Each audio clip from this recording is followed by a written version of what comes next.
Hi, welcome to the Culture Show. Today we're at the University of West Scotland Air Campus.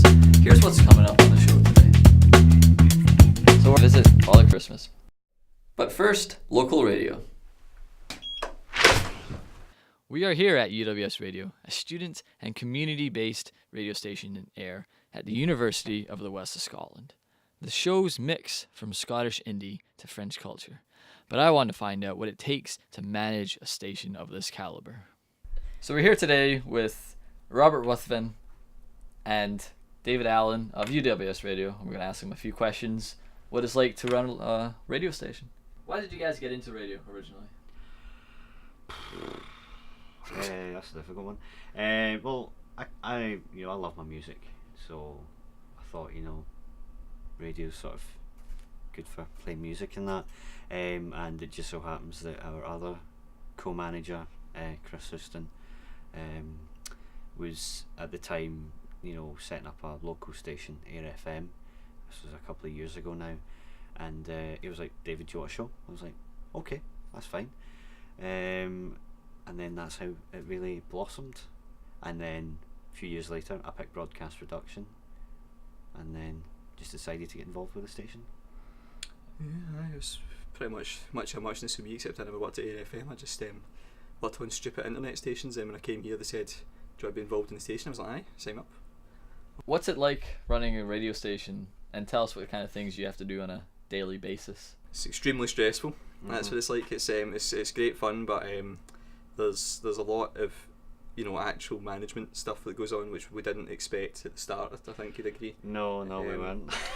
Last year, it was just me and one other guy. Now we've split up my job between 3 people, and there's still work to go. You know what I mean? So, but it's good crack, isn't it? It's good fun. Yeah, I mean, I wouldn't be doing it if it wasn't. So.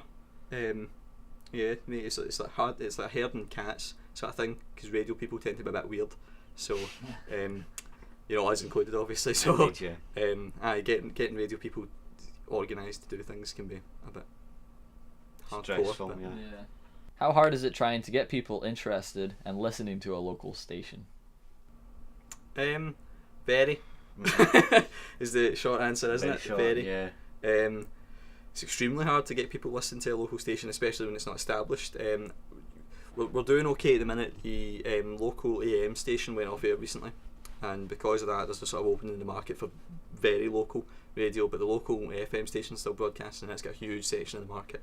So, for us, we've got to be looking at our market segment being separate from theirs. We're a community station, so we're broadcasting community-related things. We're not a commercial station, so we don't have any interest in making money. So I guess in that way we've got a way in, but it's pretty hard. It's pretty hard getting the word out there about a university station, especially. It's a challenge. People think because it's a uni station, like, oh, students. I think that. I hate students. Is local radio still important to people these days? I think yeah, definitely. Absolutely. Yeah, it's local radio in general. If we're not just talking about our station here, local radio is very important, because when it's snowy, the first thing you do is tune in to see if the schools are off. You know what I mean? Mm-hmm. It's the quickest way to get that sort of news disseminated. And as well, what with most of the stations being networked now. Yeah, it's good to be able to have actual local broadcast. I mean, we're a community station, so we're a big focus in our remit is broadcasting things that are relevant to the local community. That's not in a Bauer Media station's remit. Their remit is to make lots of money, and that's different business. I'm not complaining about that. That's how they work. That's fine. But the fact is, if they were to tune into again something like West Sound, hoping to get local news, be like stuff is happening. Well, they wouldn't get anything because West Sound's gone. Exactly. Well, no, it's still broadcasting in DAB. But if they were to tune in, they'd just get Glasgow and Edinburgh and London stuff. Nothing to do around here. So there's definitely still a massive place for localised radio broadcasts and local TV broadcasts, hopefully soon. Exactly, yeah. From talking to Robert and David, we have gained a better understanding of the challenges of running a radio station and all the little jobs that are worked on. But as we heard from them, they wouldn't be doing it if they didn't enjoy it. Now it's time to visit Father Christmas. Ho, ho, ho. Well, I'm Anne Porter, and I'm the fundraiser for Ayrshire Cancer Support. This is the 6th Santa Dash that we've done, and really it was just, at the time when we started it, it was like the craze that was sweeping the nation. You know, there's Santa Dashes in Liverpool and Glasgow, and I just thought it would be good to bring something like that to Ayrshire. So we've been doing it ever since, and it's great fun. Folks seem to really enjoy it. Really popular. I mean, today we had almost 200 Santas. So, and they range in age, God, I think the youngest is about a few months, and then we've got, well, my mother does it. He's in his 70s, do you know, so we've got people from a few months to the 70s doing it, and you see groups of workmates and family groups and friends, and it's really suitable for anybody, do you know, and it's such a laugh. So we see the same people coming back year after year as well, because it is just, it's a bit of a cliche, but it puts the fun into fundraising, do you know, and it really is, it's one of my favourite events, it's great fun. Well, Ayrshire Cancer Support, we provide services like a transport service to take cancer patients to hospitals. We also provide support groups, counselling, we do complementary therapies, and they sort of help with pain management and anxiety. So all the money is spent on cancer patients and their families in Ayrshire. So the Santa Dash, I mean, the Santas each year, they raise thousands of pounds, and all of that money is spent in Ayrshire. So, and to be honest, Ayrshire Cancer Support is always trying to improve the services as well.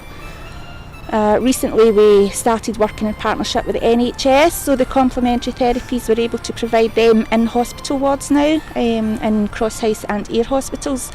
So we're always looking to improve the services that we provide, and the money that we get from things like this helps us do that.